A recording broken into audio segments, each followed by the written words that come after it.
Hello. Today we're going to review the rules and methods by which an intestate decedent's estate will be distributed with regards to the decedent's issue. In order to work through this unit, we will need a few things to help us. We're going to need some facts, which mostly are going to come from a family diagram. We're also going to need a method to work through all of the issue and to figure out what their shares are. We'll also need a couple of rules, which we'll come to understand better as we apply them. The method is relatively straightforward, and in many fact patterns is even easy. Nevertheless, it's important to break the method down and be sure that you're following the correct method, because when these problems become factually complex, it's very easy to go off the rails quite quickly. Our method involves 4 basic steps. First of all, we have to identify the starting generation, that is, the generation at which we're going to make the initial allocation of shares. The specific rule for identifying the starting generation varies to some degree depending on which system you're under, and we'll cover that more in a moment. Secondly, we have to actually make the initial allocation of shares. We do this by applying something that I call the rule, another thing that we will get to in just a moment. Third, if despite this initial allocation of shares, we haven't been able to distribute all of the estate, the facts will help us understand why in a moment, then we have to take whatever we didn't distribute and drop that portion down to the next generation. Precisely how we make this drop to the subsequent generation is also specified by a rule that is specific to the system that we're studying. Then you just keep doing this method as many times as you need to, over as many generations as required, until you have distributed all of the estate. The rules that we need include the rule that governs the initial allocation of shares, which we call the rule. And then, with regard to each system, there are these 2 system-specific rules that I mentioned in the previous slide.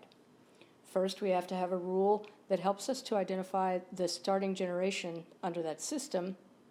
And then we also need a rule about how to handle that dropping of shares to a subsequent generation when we need to do that. The rule governs the initial allocation of shares at the starting generation. You must memorize this. This will be your surest help in times of trouble and complicated facts. The rule states that we allocate 1 share for each member of that generation, that is the starting generation, then living, and 1 share for each deceased member of that generation, leaving issue, then living. This rule will become much clearer when we apply it. You'll find on the twin page for this class a table that walks you through the steps of the method with each of the 3 systems we're going to study. And for those of you who are more of a table text kind of person, you may find this chart helpful. Most people, however, learn this material best by actually walking through several problems and applying the method.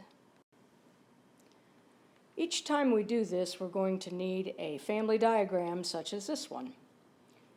Each time we walk through this process, we're going to need a set of facts telling us who is alive and who's not alive on the day or the moment when we're doing this division. One of the things you need to remember is that our focus is always from the point of view of D, the decedent in the particular intestate estate which we are discussing. The decedent, I hope you will understand, is always dead. That's why we call him a decedent. Now, with regard to our initial set of facts, as I said, primarily the facts we need to know are who's alive and who's not at the moment that the decedent dies. For our very first example, we're going to assume that everyone pictured in this diagram is alive on the day the decedent dies. This is the easiest example possible. In fact, it's so easy, it's going to make you think we don't even need a method or any rules. But this is not the kind of situation where we developed these rules. We developed the rules in more complex situations. We'll just save the more complex examples until after we've mastered the basics. We're also going to start with the oldest form of distribution, which is called persterpes. Persterpes means by the roots, and that is in reference to family trees. And the name will help you remember the system-specific rules because those system-specific rules are designed to preference family lineage over generational equity. We'll see more about that as we compare the systems. So, here we are with our nice little family, and D has recently passed away, and we are going to, first of all, identify the starting generation.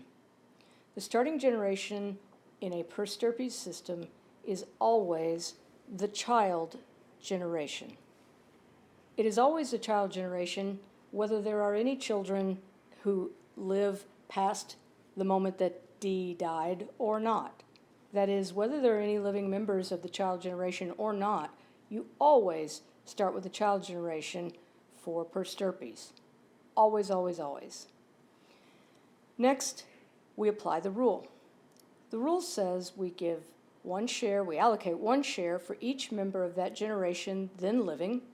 According to the facts of our problem, everyone is still living, and so we allocate one share to A, one share to B, one share to C. Now there is a second half of the rule, but if all the members of the starting generation are then living, we don't really have to worry about the second half of the rule yet.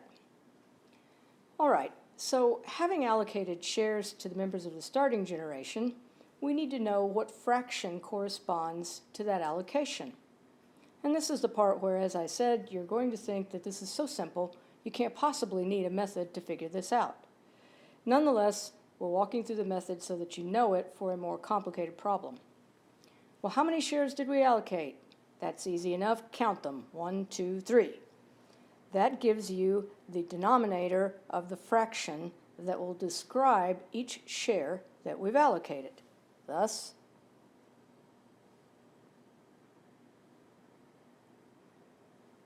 now, each of them is getting one of those shares, and voila, we know that A gets 1/3 of D's estate, B gets 1/3 of D's estate, and C gets 1/3 of D's estate. As I said, when the facts are simple, it looks as though you don't even need this method.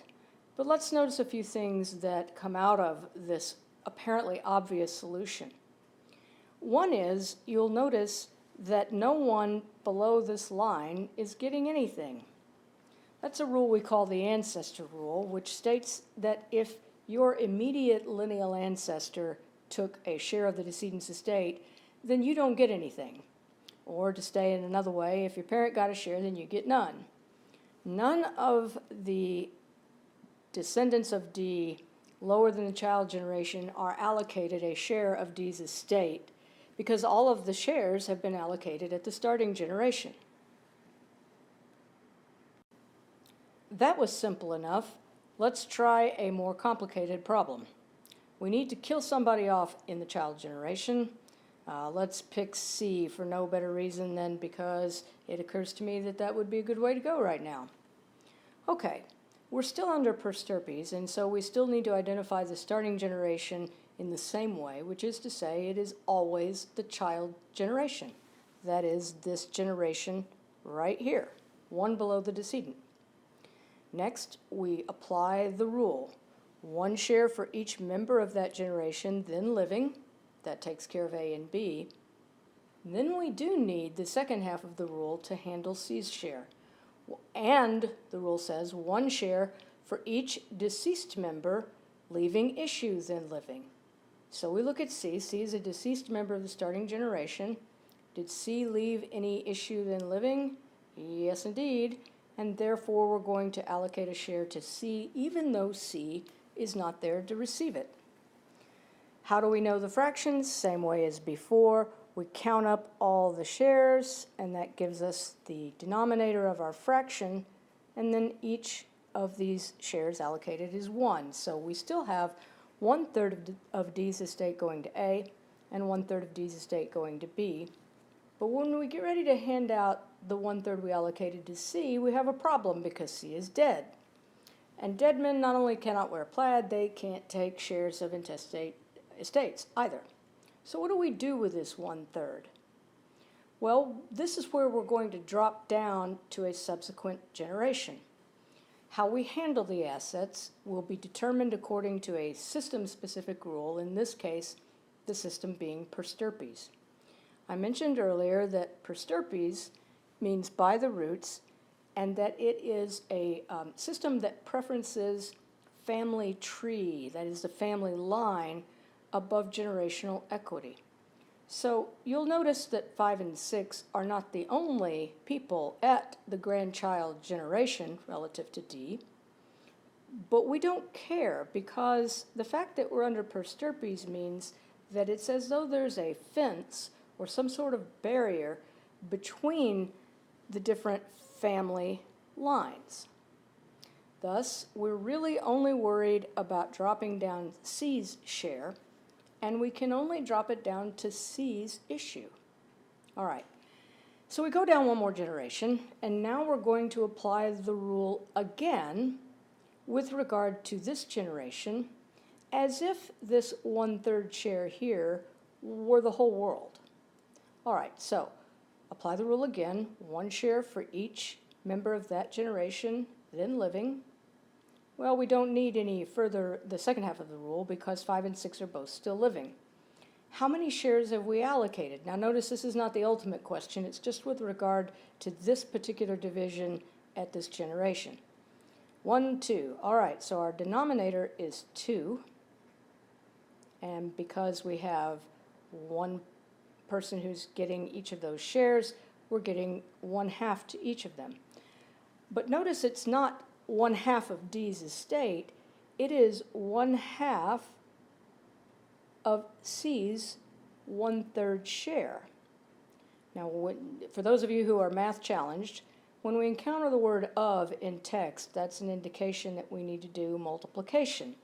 So 5 is going to get 1/2 of C's 1/3 share, and 6 is going to get 1/2 of C's 1/3 share. We do the math, and what we come up with is 1/2 times 1/3 equals 1/6 to 5 and 1/6 to 6. That is 1/6 of D's estate. And so there's your answer to this slightly more complicated problem. A takes 1/3, B takes 1/3, 5 takes 1/6, 6 takes 1/6, and that's it. We're out of assets, and so we don't have to drop down to any subsequent generations. If we start with a new, fresh family tree, we can try killing somebody else off and see how that's going to change the math. This time, let's kill B and see how it works out. Once again, the starting generation in Persterpes is the child generation, and so we apply the rule. 1 share for each member of that generation then living, that's 2, and 1 share for each deceased member of that generation, leaving issue then living. Well, B is deceased, but does have 1 child living, who's 4. All right, so our initial allocation of shares, we again get thirds, 1/3 to A, 1/3 to C. We distribute their shares and say, bye-bye, thanks for playing, and send them on their merry way, and we don't think about them anymore. We do have to worry, though, what we're going to do with this 1/3 share allocated to B. We look at what the share that B has, we drop it down to the next generation, and remember, we're looking only at B's family tree, not any other members of the grandchild generation. Well, this is so simple, even I probably am not going to step through the entire rule, but 1 share for each member of that generation then living means that 4 is the only one. That means we have a 1/1 share times 1/3. In other words, that entire 1/3 share is going to devolve to number 4 there. Again, not very difficult. But notice that in this problem, 4 is going to get the entire 1/3 share, whereas in our previous problem, 5 and 6 had to split C's 1/3 share. All right, I guess you can probably guess where this is going. If it had been the case that C had predeceased as well, we'd do the same process that we did previously with C's 1/3 share, and we would end up with 5 and 6 each getting 1/2 of C's 1/3, same as we did before, 1/6 each.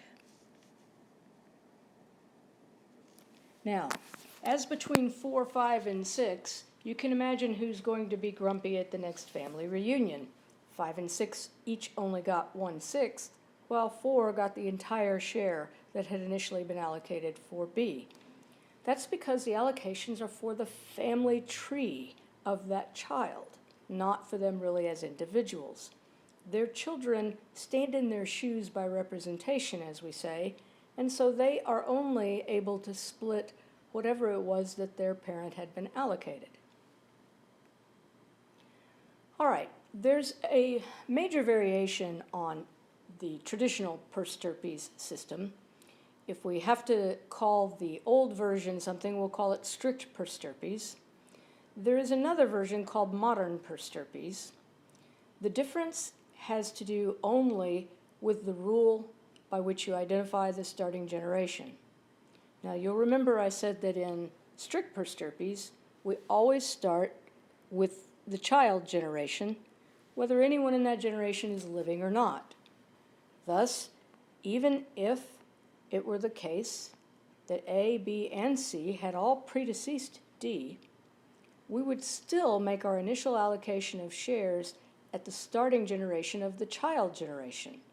And we would still come up with 1/3 for each of those family trees because that was where we made our initial allocation. All of them are predeceased, but they all left living issue.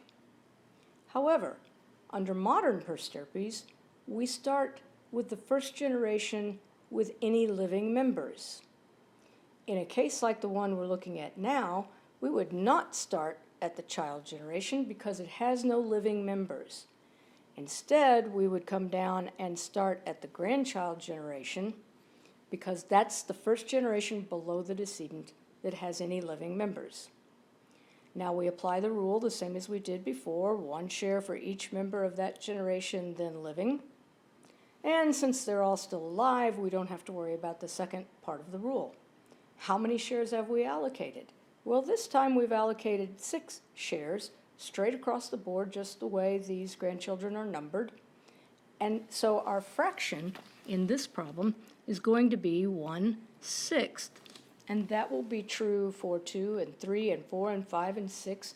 They each will get 1/6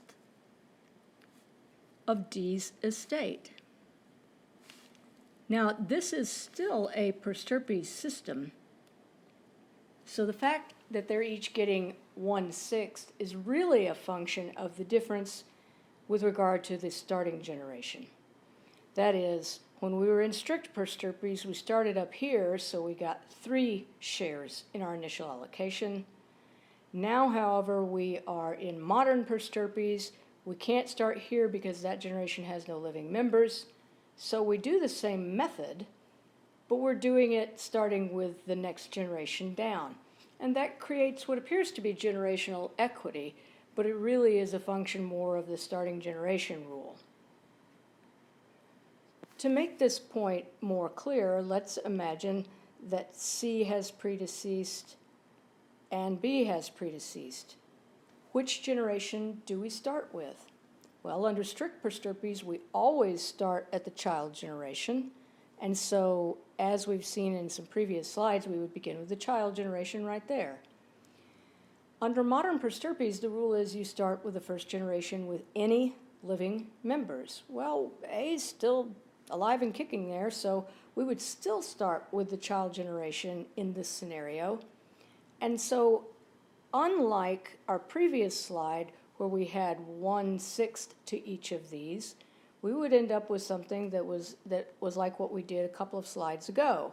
We'd be preferencing these family trees, and we would be making our initial allocation based on this generation, giving us 1/3 for each of them, and those thirds would then be dropped down and divided, but per the family tree. So again, we have B getting 1/3, 5 getting 1/6, and 6 getting 1/6 because of the math of it. Thus, sometimes grandchildren do get shares, but what share they get precisely depends entirely on the starting generation, and then how many of them are within a particular family tree.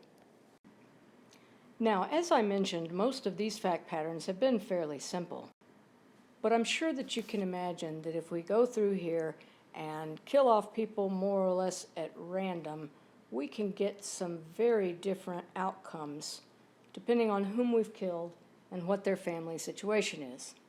Let's take this for example. Now, we apply the rule. First of all, we identify the starting generation. Now, B is still alive, and so we'd get the same starting generation whether it's strict per stirpes or modern per stirpes. We would still allocate 1 share for each member of that generation then living and 1 share for each deceased member leaving issue then living, and we really wouldn't get any particularly different outcome.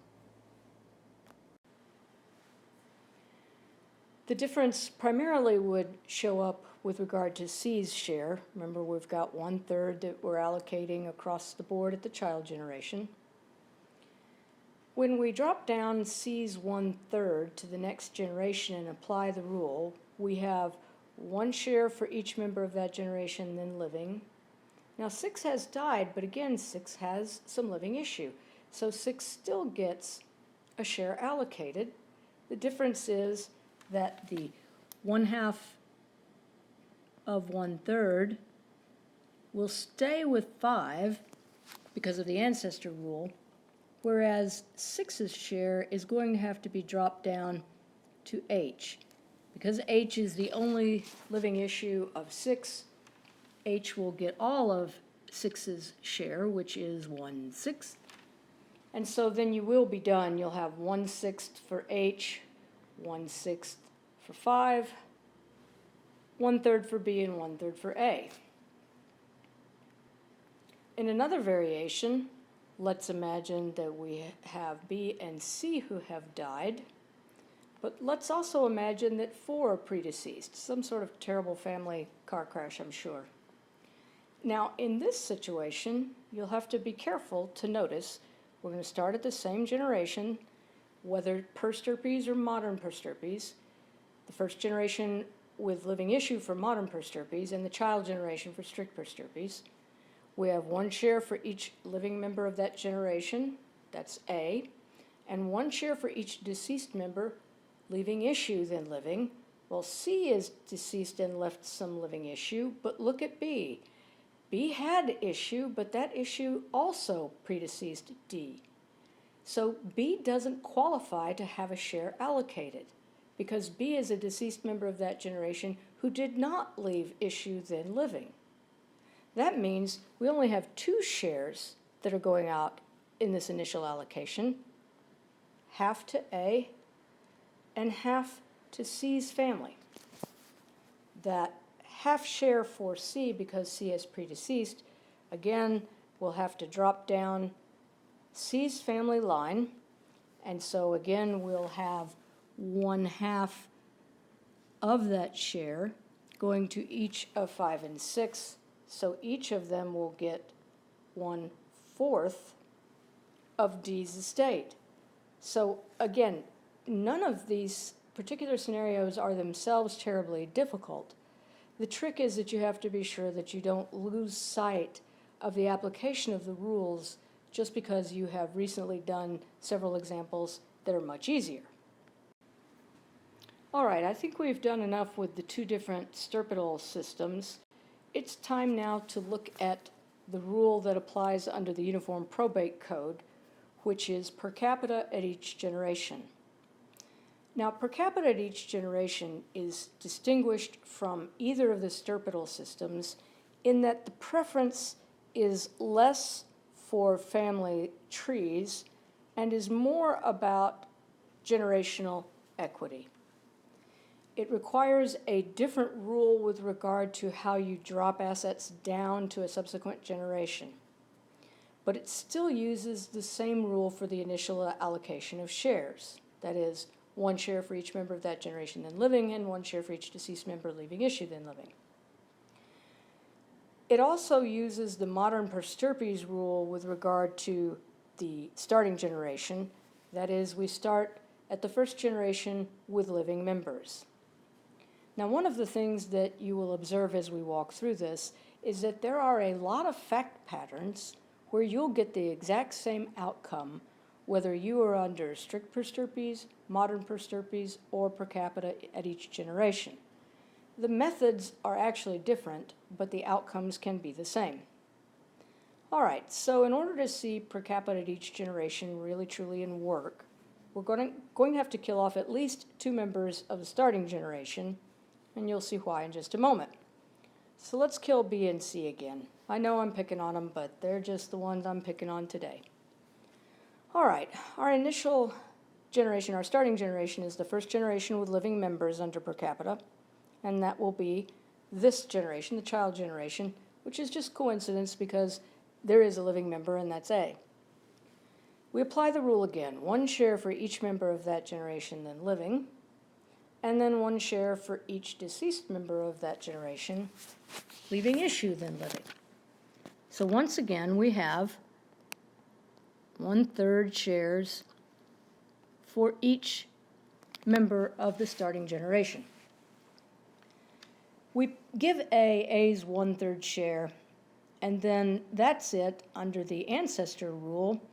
1, 2, and 3, and for that matter, little a, little b, little c, little d, are all out of the running now, because if your parent takes a share, then you get none. But we have to figure out what we're going to do with the 1/3 share that B can't take and the 1/3 share that was allocated to C. We're going to do something a little bit different in the case of per capita at each generation. We apply a system rule for allocating or dropping down the assets to the next generation that I call bundle and drop. Let's start with the bundling. We have a 1/3 share that we couldn't pay to B because B is dead. We have another 1/3 share that we couldn't pay to C because C is dead. We're going to bundle these together, that is, add them, and what we'll get once we do that is 2/3 of D's estate. That is what we're going to drop down to the next generation. And aside from the operation of the Ancestor Rule, which rules out 1, 2, and 3, we're going to treat every member of this grandchild generation exactly the same, that is, without regard to the family lineage. We don't care that 4 is a child of B and 5 and 6 are both children of C. We're taking that entire 2/3 amount and dropping it down to the next generation. Now we apply the rule again, 1 share for each member of that generation then living. We don't have to worry about the second half. So let's see what we've got. We've got 3 people again, and so they each are going to get 1/3, but it's going to be 1/3 of that bundled share, not the 1/3 of 1/3. So we would have 1/3 of 2/3 for each of them. If you do the math, what you come up with is 2/9, and that is the answer. That is the share that 4 will get, and 5 will get, and 6 will get. So our final answer in this situation would be that A gets 1/3 of D's estate, 4 gets 2/9, 5 gets 2/9, and 6 gets 2/9. And that would be it if we add it all up. If we're able to play with fractions that much, we would find that we have exhausted the estate, and so there's no more assets to drop to any remaining, to any subsequent generations. We also know that E, F, G, and H aren't going to qualify simply because their parent took a share, and so they're going to get none. Now, as I mentioned, sometimes you will get the exact same outcome regardless of the system you're under. So let's imagine again, as we did in a previous example, that B has predeceased the decedent, so that we have this situation where A and C are living members of the child generation. Well, what's our starting generation? Under strict prostirpes, it's the child generation, always, always, always. And there you go. Under modern prostirpes, it's the first generation with living members. Guess what? That's also the child generation. Under per capita at each generation, it is, again, the first generation with living members. That would, again, be the child generation. 3 systems, 3 different rules. We still end up starting at the child generation. In all systems, we apply the basic rule for initial allocation, 1 share for each member of that generation then living, and 1 share for each deceased member leaving issue then living. We give A that 1/3 share and say, bye-bye, thanks for playing, same with C, and they're out of here. B's 1/3 share, of course, has to drop down to the next generation. But notice what happens. If we're under strict or modern prostirpes, we would be preferencing the family tree, and that would mean that B's 1/3 share could only go to B's issue. But if we're under per capita at each generation, where we're preferencing generational equity, we still would not be giving anything to 1, 2, 3, or 5, and 6 because of the ancestor rule. Their parents took a share, so they get none. So under a per capita at each generation system, we would still get 1/3 dropping down to number 4. That is, you would get the same outcome in this problem, 1/3 to A, 1/3 to 4, and 1/3 to C, regardless of which of the 3 systems you might be applying. And this is going to be true in every fact pattern. You have to be mindful that sometimes you do get exactly the same outcome. If we think back to our first example, the very simple one where A, B, and C were all alive, in fact everybody was still alive except the decedent, you would always get the exact same answer whether you're under strict prostirpes, modern prostirpes, or per capita at each generation. If it were the case that you had killed off not only B but also 4, you would get the same answer whether you're under strict prostirpes, modern prostirpes, or per capita at each generation, because under all of those, the single rule we have for initial allocation would not include B.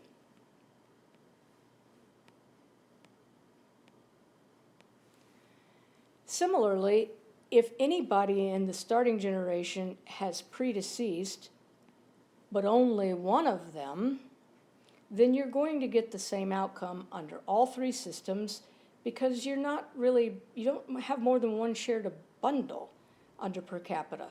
That is, we would have 1/3 to A, 1/3 to B, and 1/3 to C. You drop it down to C's family under the stirpidal systems.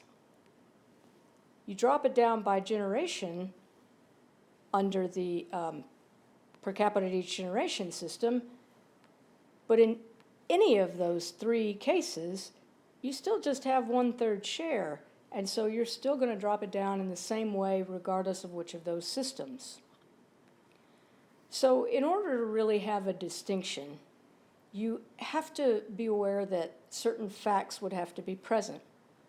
That is, you would never start with any generation other than the child generation in any of the 3 systems unless it was the case that all 3 members of that generation had predeceased the decedent. That's the only time that under modern prostirpes or under per capita at each generation, you would begin your initial allocation at the next generation down. In addition to that, we have to be aware that unless you have more than 1 member of the starting generation predeceased and they both had living issue that they left, per capita at each generation won't give you any different outcome either. So again, as we said before, if you imagine that 4 has predeceased the decedent, you would end up with 1/2 to A, 1/2 to C. And even with C having predeceased, you wouldn't have any difference in the way that showed up at the next generation, whether you're in strict prostirpes, modern prostirpes, or per capita at each generation. The best way to learn this material is to practice. When you look on the twin page, you'll find that I have uploaded a copy of this diagram. My recommendation to you is that you go ahead and squander some of your printing credits or spend some money and spit out a bunch of these. And then sit around and just randomly kill people off, depending on the whims of the day, and see what kind of impact, if any, that has on the distribution. After you've killed a few people off, work out the diagram under strict prosterpes, then work it out under modern prosterpes, and then work it out under per capita at each generation, and you will quickly come to realize the different ways that the three systems operate. In addition, if you go look on YouTube, you'll find that I have uploaded a different video example of per capita at each generation using a problem that I believe Barbary actually gave to students a couple of years ago during the summer bar prep class. That will give you a little more insight into the per capita at each generation distribution method, which was what they were covering in the Barbary class that day. That will give you yet another way to look at the working out of these examples. And other than that, we're done.